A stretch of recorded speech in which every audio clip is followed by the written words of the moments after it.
All right, guys, we are going live in just a couple of minutes here with our RD, Jessica Van Cleave. So if you guys are joining us today to listen in, to ask some questions, we just want to encourage you to feel free to post in the comments below. I will try to keep track of the questions in there. We did get a lot in my post that I put up yesterday, which is awesome. So we prepped with all those questions. We're going to try to be respectful of everybody's time today and not go too far over 30 minutes. Just coming up here now on 12:30, so make sure you check in and let us know where you are joining us from. And just so excited to share with all of our Molo moms a little bit of nutrition education. So feel free to check in, let us know you're here. And again, if you have any questions as we're going along, feel free to type below in the comments. We will do our best to get to them after we get through the questions that were already posted in the last 24 hours. So we are going to go ahead and kick things off here. I've met a lot of you over the last couple of weeks, months, and years through Baby Boot Camp. So I'm Kristen Horler. I'm the founder of Baby Boot Camp, and I'm based in Sarasota, Florida. And I am so excited to welcome our guest today, Jessica Van Cleave. She is a registered dietitian based in Nashville, Tennessee. So I'm going to go ahead and hand it over to Jessica to let her introduce herself, and then we will jump right into our questions. Thanks, Kristen. Yeah, everyone. Hey, I'm Jessica. You can call me Jess. That's what I prefer to go by, but I'm a registered dietitian, like she said, based in Nashville. I did my undergrad in dietetics from Lipscomb University, and then I also hold a master's in public health, and I did my dietetic internship at Lenoir-Rhyne, which is in North Carolina.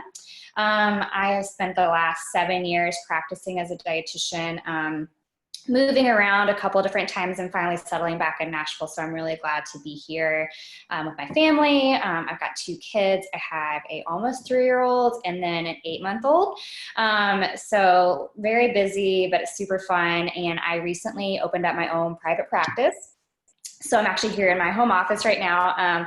I am taking virtual nutrition clients out of my office. So it's super fun to kind of be working for myself now after spending some time working in outpatient and clinical settings and corporate wellness.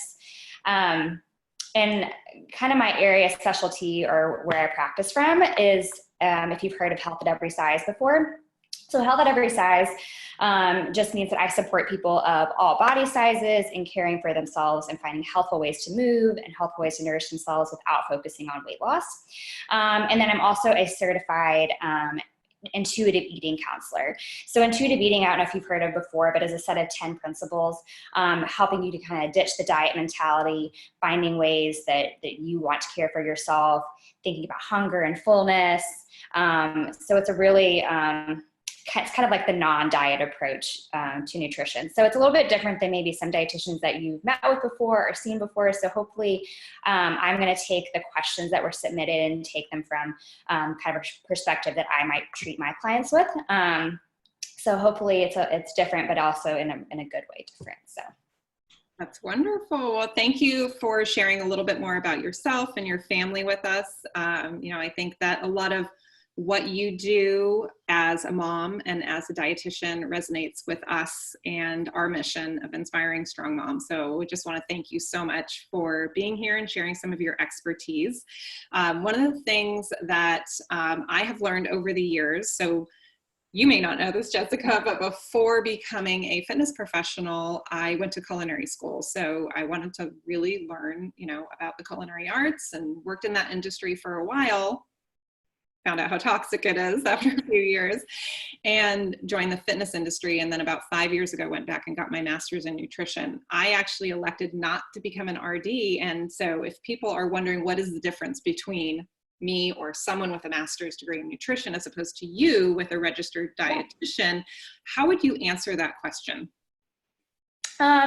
Yeah, so a lot of professionals actually tend to go back to school later on, and there's a lot of really good options for not having to go back and take all of the undergraduate classes that you might have to take if you started from scratch to become an RD. You could still go back to be an RD with your training that you have. Registered dietitian is just recognized. As dietitians, we have to be licensed by our state in order to practice, in order to provide medical nutrition therapy.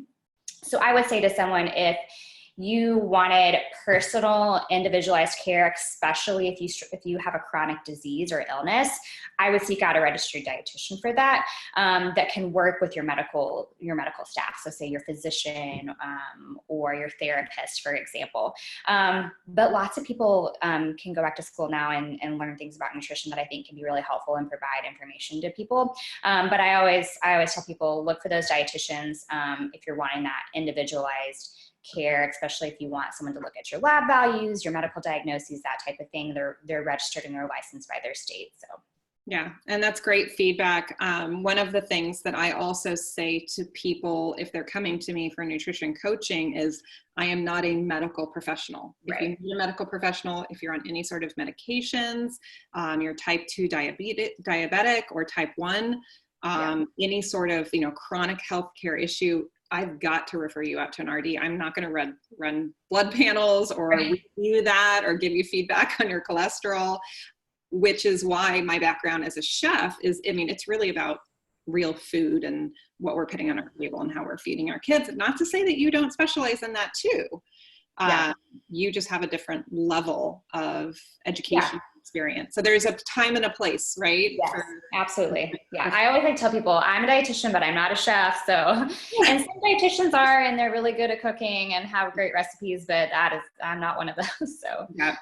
Well, I am excited for one of the very first questions that came in because I actually have celiac. So this is a question I am dying to hear you elaborate on as a registered dietitian, which this question that came in asked us, what could it mean if you feel bloated after eating something like cheese or pasta? What could that mean? Yeah. So, and then the further to that question was an allergy, intolerance, that type of thing. So I definitely like to make it aware to people that bloating is, to an extent, is completely normal for most people.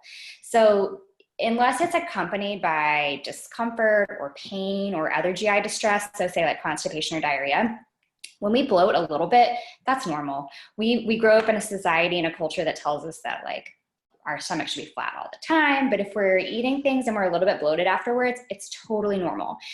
If it's excessive, if it's causing you pain or discomfort, that might be something that you want to speak with your physician about. Lactose intolerance is really common among adults. So if you suspect that, so if it's something with cheese or milk that you can kind of see a pattern, and a lot of people can do that. They can look at their kind of dietary recall and kind of pinpoint, every time I eat this happens.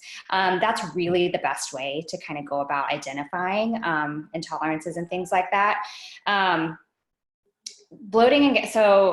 Bloating and gas are also common among certain foods as well. And that's one of the main causes of bloating is just gas in the intestinal tract. So things like beans or broccoli, Brussels sprouts, cauliflower. So a lot of really good stuff that can cause gas for a lot of people. Whole grains, dairy, those types of things can cause gas. And it doesn't mean you're intolerant or that you have an allergy. They cause gas in our stomach sometimes. Also things like if you increase fiber very quickly, or if you've gone from a low fiber diet to all of a sudden you're doing lots of whole grains and lots of veggies, bloating and constipation can be a sign of that. So I always make sure to tell people to increase your water consumption as you increase fiber to prevent that from happening. If you suspect that you have a true allergy, like a peanut allergy, or in your case, celiac, then I absolutely would go and get tested for that. Most intolerance testing though, where they draw blood and kind of give you a panel of, all your different things that you might be intolerant to, is a pretty flawed system. So I don't typically recommend that. It kind of just creates fear around lots of different foods. So, if it's just, regular bloating, most of the time that's normal is what I tell people. But lactose intolerance is super common. So if you think that that's the case, maybe try taking out cheese or doing less of it and see if that's helpful to you.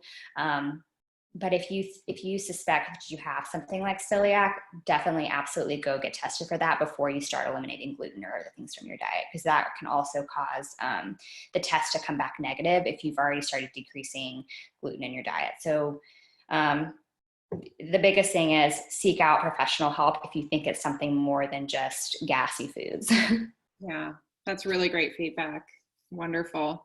So our next question relates to diets. Mm-hmm. And the question that came in was asking, what is the most common mistakes that people make causing them to fail at their diet, and what advice can you give us? Yeah.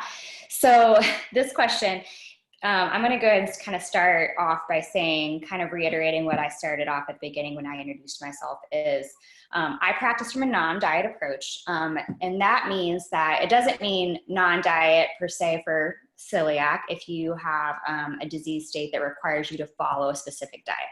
Non-diet means food rules when they relate to weight loss. So we know from research that diets don't work long-term.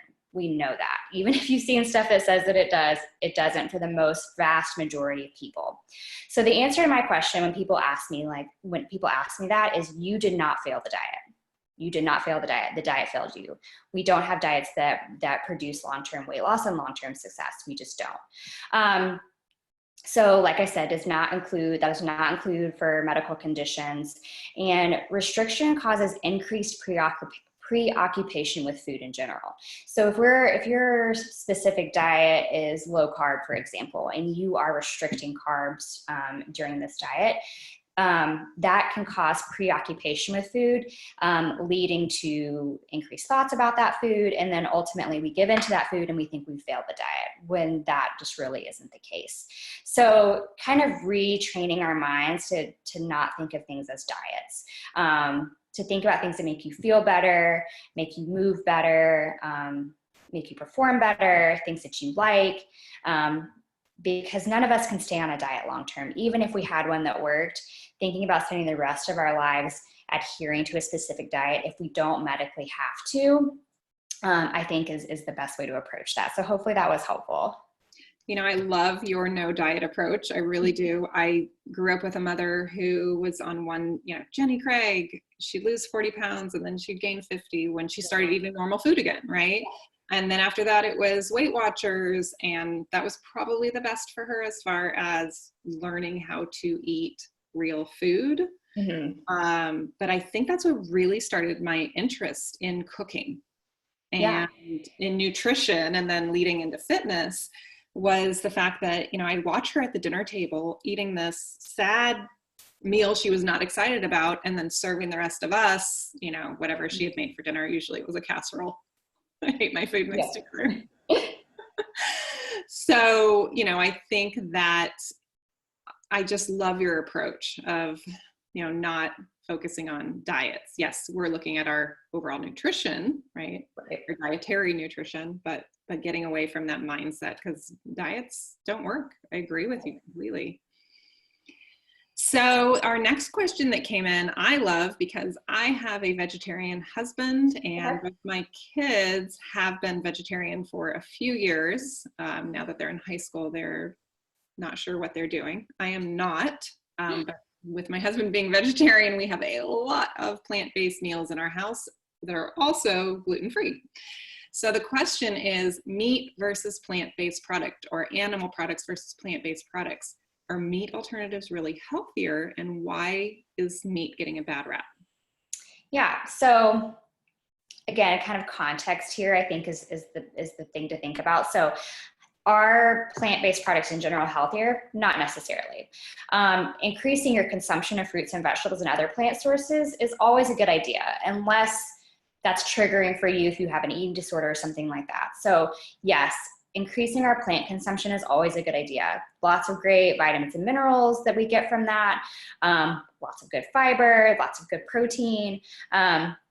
If you're choosing to do more plant-based due to reasons such as environmental reasons or animal activism, then that's an absolutely wonderful way to approach that. If again, it's coming from a diet mindset as I need to eat plant-based because it's healthier or because I need to lose weight, then I don't like to think of it in that aspect.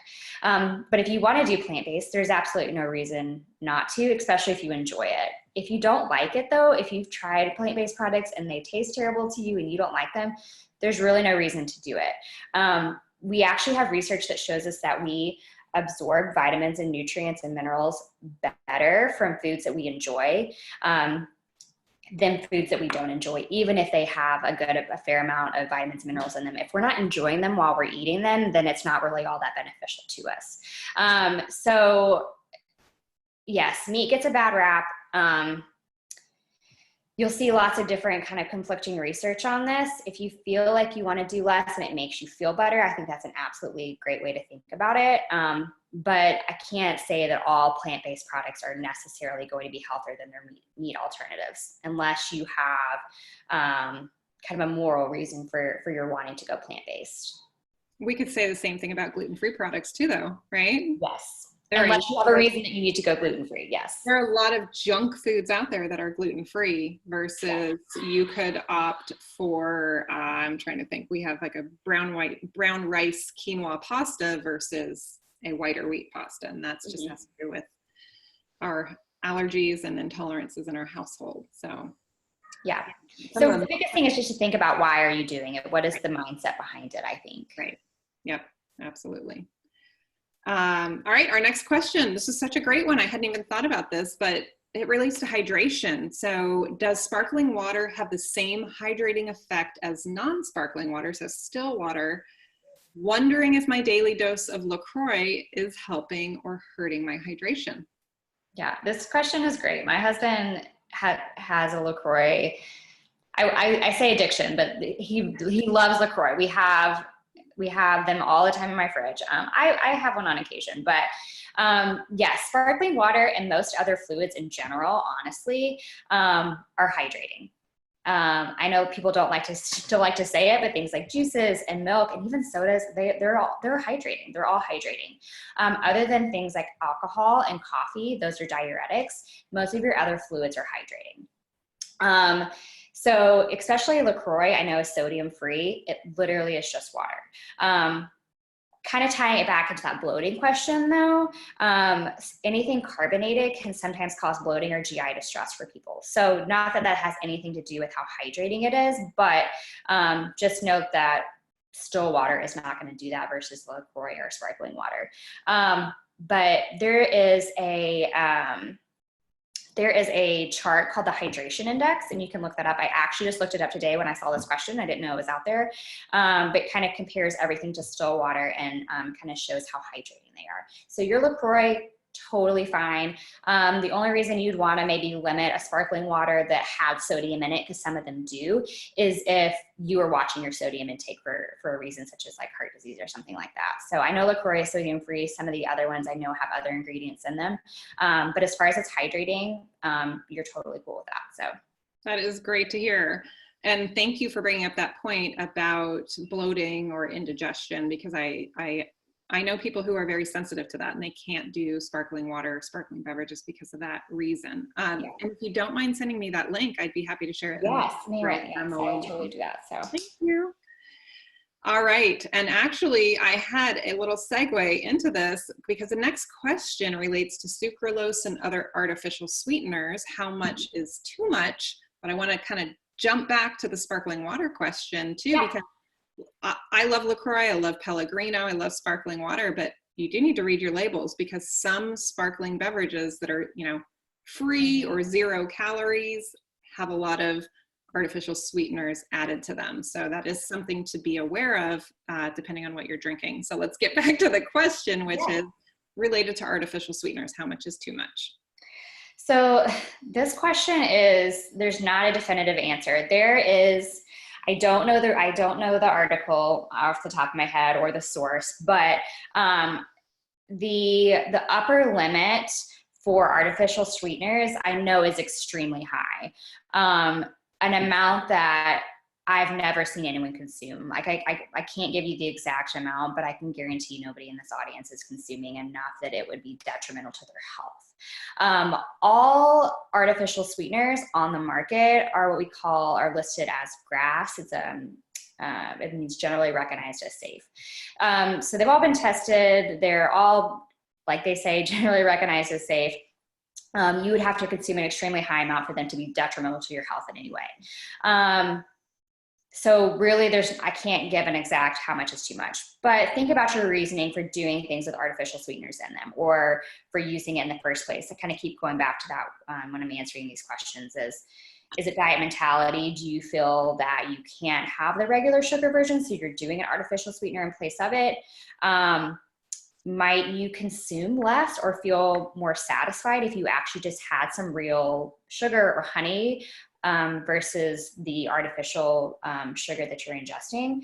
Because sometimes, the artificial, if I'm drinking a Diet Coke and it's not as satisfying as if I just had a regular Coke, maybe I might be consuming more of the artificial version. It's hard to know. And then also thinking about sugar alcohols, those can cause GI discomfort. So they're not necessarily artificial sweeteners, but things like sorbitol or mannitol, if you ever see that in an ingredient list, they're usually marketed in diet products, can cause some serious GI upset. And then, like I said, all the other ones that are on the market are generally recognized as safe. So just kind of thinking about, what am I using this artificial sweetener for? Am I trying to cover up the fact that I need something sweet, so I'm just replacing it with this? Or do I really like this? Do I really like this over the regular version? For me, I like Diet Dr. Pepper over the regular one. It has nothing to do with the fact that I think I need less sugar or whatever. So just thinking your reasoning behind it. And then unless you have a disease like PKU where you needed to, not have one of those sweeteners, then that would be the only reason for me. And then I think the next question talks about artificial sweeteners and breastfeeding, so I'll wait till we get to that. Yeah. But for the most part, for most people, there really is no upper limit of how much is too much. Yeah. Interestingly enough, I realized a few years ago that not only is my palate very sensitive to artificial sweeteners, I think I was at Panera once and this was years ago, artificial sweetener in the dressing. And I'd already poured it over my whole salad before I looked it up online and recognized what that taste was. The other thing for me and why I've completely cut artificial sweeteners out is I get a headache, borderline migraine within 10 minutes of ingesting even the smallest amount. If I had a half a Diet Coke or less, I would be out with a migraine. I seem to be very, very sensitive to it. Yeah. So I have completely eliminated it from my diet. I have to read labels, for wheat and gluten, but now also for artificial sweeteners of any kind. Yeah, that's interesting. Yeah. So unless you're having a side effect from it, it's kind of use at your own discretion. Yeah. So the next question, and it was definitely a segue from the one about the artificial sweeteners. It said, someone had said, I'm a nursing mom and I find that my supply is significantly better when I drink electrolyte drinks like Gatorade on top of lots of water. I always choose the sugar-free ones, but I'm concerned about the amount of artificial sweeteners that I'm ingesting. I drink about 1 to 2 a day to maintain my milk supply, 1 to 2 Gatorades a day. When I stopped drinking them and went to water only, my milk supply dropped. So the question is this safe? Yeah. So I am not a lactation consultant, but I am a breastfeeding mom and a dietitian. So I can answer that to a little bit personally and then a little bit for my profession as well. So if you have actual concerns about your milk supply, talk to a lactation consultant, talk to your OB. But the biggest influences on our milk supply is how often are you breastfeeding, the efficiency of breastfeeding. So does baby have a good latch? Are you completely emptying the milk every time? And then, of course, adequate hydration and nutrition. And many breastfeeding moms are undernourishing themselves and a lot of times underhydrating themselves. So I don't know of any studies showing that so Gatorade is, well, I guess you're doing the no sugar one. So the thing that makes it Gatorade is the electrolytes in it. And we know that electrolyte beverages are extremely hydrating, more so even than water. So the electrolytes themselves in the Gatorade, I don't know that that has any effect on milk supply, but the fact that maybe you're more hydrated because of the Gatorade could be. So especially if you're exercising, that could be a reason. And I'm unaware of research in artificial sweeteners in breastfeeding. So we do know that most are safe during pregnancy, except for aspartame, which is equal. So I would assume the same for breastfeeding.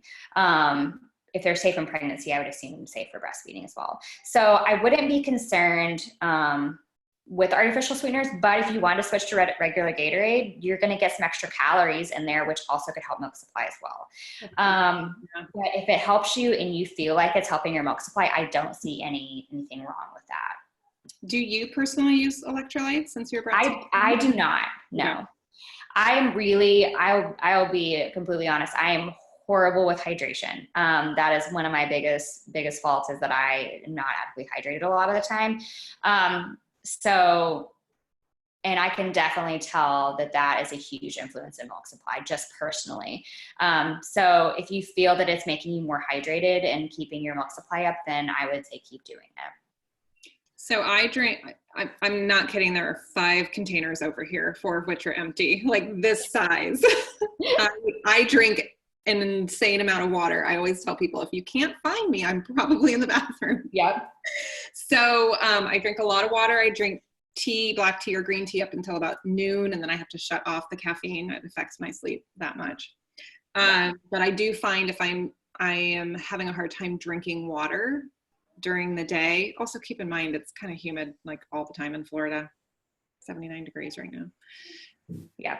So between exercise and hydrating so much, I actually can deplete myself of the sodium that I need. So I use Noon tablets. They're pretty, I don't know if you're familiar with it. I'm not.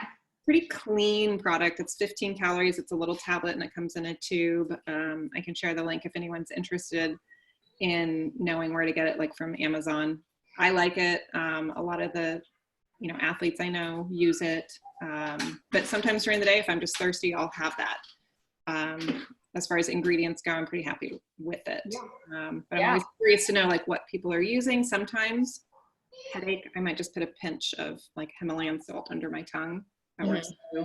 I've tried the recipes for homemade, Gatorade. Yeah. It's disgusting personally. I have not even seen that. Honey, orange juice, pinch of salt, and like 16 ounces of water. I think that's everything. I could be missing an ingredient, but I think it's personally, I'd rather just have water. Yeah. And that's the thing too, for me, it's just kind of like, I just don't think about it and I forget it. But yeah, if you have something that helps you to drink more water, if there's something like, I find that if I put, some lemon in my water, or I drink out of like a fun cup or something like that, just silly things that will help me drink more, having it with me all the time. The biggest thing is hydration. So yeah. Yeah. And I think that's so important for all of our pregnant and breastfeeding moms and active moms, right? Yes. All right, so we've got 3 more questions. I think we can get through them pretty quickly here. So the next one is, when do you suggest that you stop eating before lying down for bed? And the person who asked this said, I can't go to bed hungry and I love a little snack, but I know that it's not best to eat right before bed. If I do have a snack, what is something that you would recommend? And then there's another question, which is related to intermittent fasting. So I'll let you kind of cover all those areas. I will try to answer the first part of that and then the intermittent fasting question. So there is no set time to stop eating before bed. And sorry if you can hear my daughter in the background. She's like, has her face up against the door. She's trying to look. She's like, Mom. So food is food no matter when we eat it. I talked about intuitive eating just briefly at the beginning, and one of the principles of intuitive eating is honoring your hunger. So if you're hungry, I always tell my clients, people that I'm working with, eat if you are hungry. If you're not physically hungry and you are eating for emotional reasons, then think about that too. Are we trying to cope with our emotions using food? What is it that is making us need to eat before we go to bed every night. So the other thing to think about is if you consistently find yourself hungry before you go to bed, then consider, what are you doing for dinner? Maybe you're not adequately feeding yourself at dinner, and so you're getting hungrier sooner than you should. So think about making your dinner more filling or more satisfying.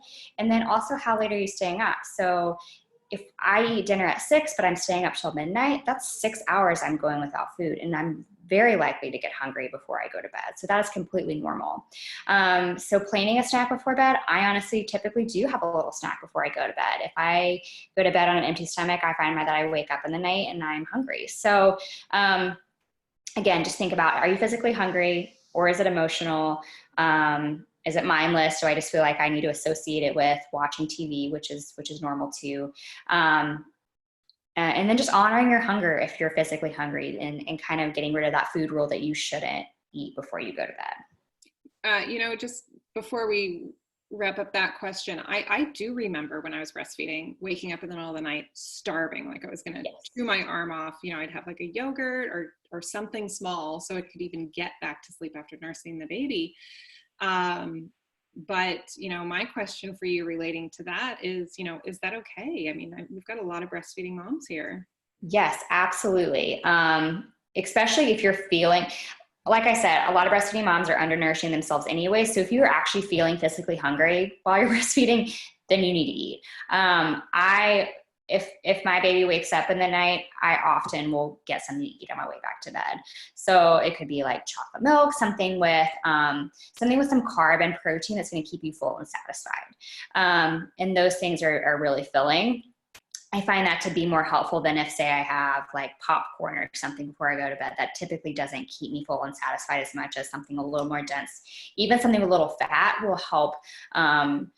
It delays gastric emptying essentially, so digestion slows down. So you want something that kind of slows down your digestion a little bit so that you can kind of stay full through the night, especially if you're breastfeeding. But if you wake up in the night and you're hungry, definitely I tell breastfeeding moms, go get something to eat and go back to bed. So I've heard that you burn more calories as a breastfeeding mom than you do as a pregnant mom. Yes. That is actually true. You need just as much, if not more, extra calories while you're breastfeeding, especially if you're exclusively breastfeeding. Yes, absolutely. You need at least about 400 more calories a day, if I'm correct on that. Yeah. Well, that's good. And then intermittent fasting. Do you want me to go ahead and jump into that one? Please. Yes, please do. Okay. So get lots of questions about this all the time. At the end of the day, you're going to hear me say it again, a diet is a diet is a diet. Research shows us that we don't have a single diet that results in long-term weight loss. I think I already specified that. Most of the studies done on intermittent fasting, if you look at them in depth, they've been done on mice and primates, not in humans. We do have a few done in humans, but most of them, again, are done in animals.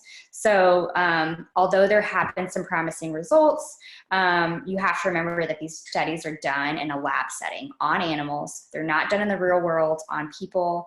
And unlike animals, we eat for reasons more than just nourishment. And that's a good thing. We celebrate, we sit around the dinner table as a family. Animals don't do that. So we can't adequately say that we can compare those two things together. And intermittent fasting studies also fail to examine things like mental and hormonal changes that can occur from fasting, especially in women.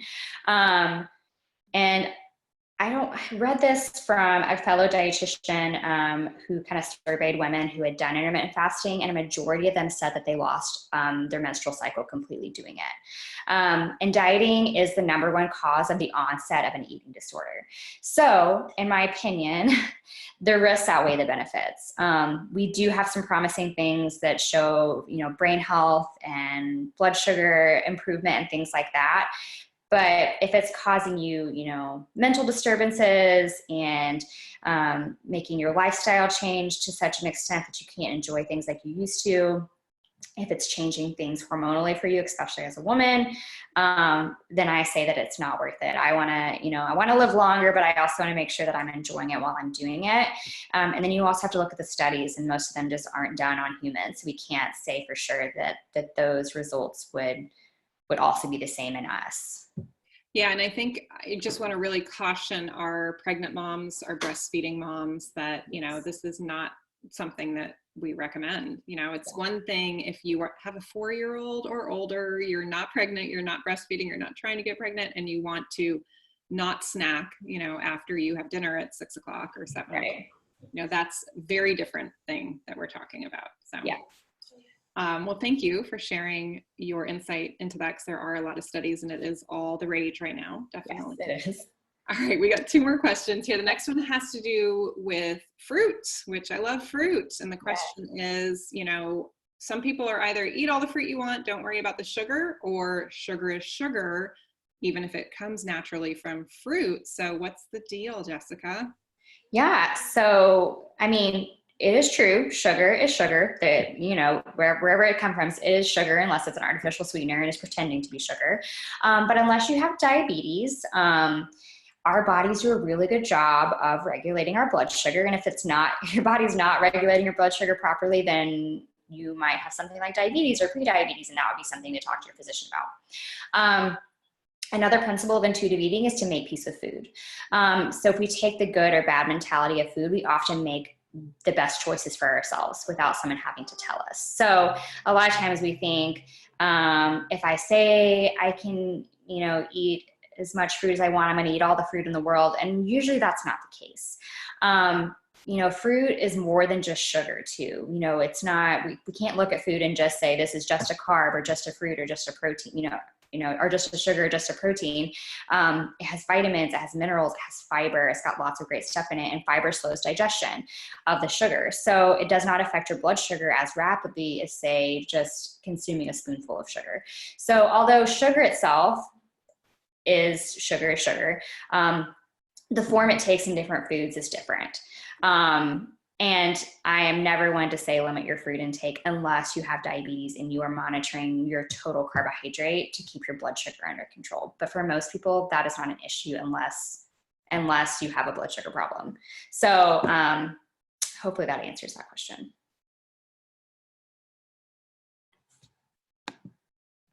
Oh, I've lost you. I can't hear you now. Hang on a second. No, I muted myself. Sorry about that. Oh, you're fine. I was like, oh, no.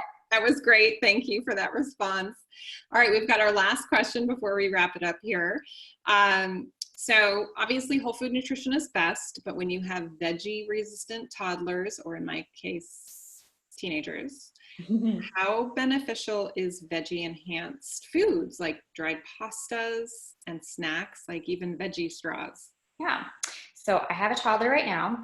And when people use veggie resistant or picky eaters, I really like to encourage people to remember that their palates are ever changing and they will not always be that way.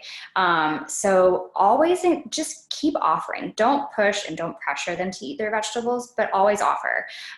Put it on their plate. They may not eat it for the first 10 times or 20 times, but at some point they'll probably try it and they'll start to like certain things as long as we don't put the pressure on it. This is healthy and they should eat this.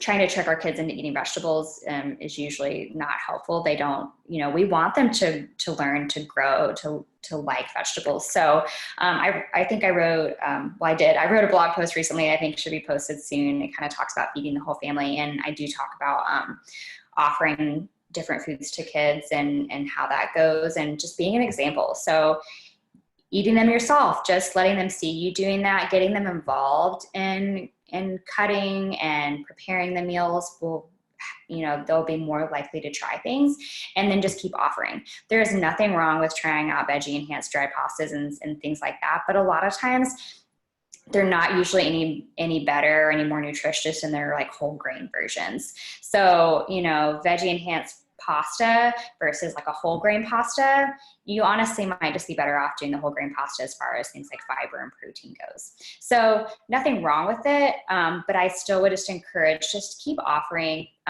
Their palates are ever changing.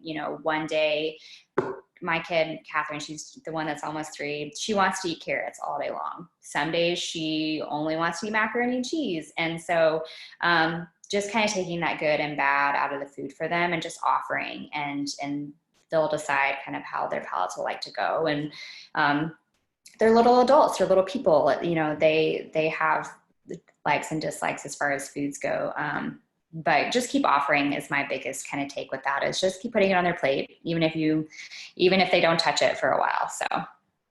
Yeah, and exposing them to a little bit, right? They don't need the type of serving of broccoli that we might eat, a tree or half a tree, just solid exposed to it, as well as the colors too. That's something actually that I really took away from culinary school, was the visual of how important that is, that we eat with our eyes before our mouth. Absolutely. Well, I do want to thank you, Jessica, so much for your time and your expertise today in educating all of our Molo moms. I also want to thank our amazing owner, Erica Freeman, at Baby Boot Camp Chicago, for introducing us so that you could be here today. Thank you so much. Thanks for having me. Yeah. All right. Have a great day, you guys. Bye.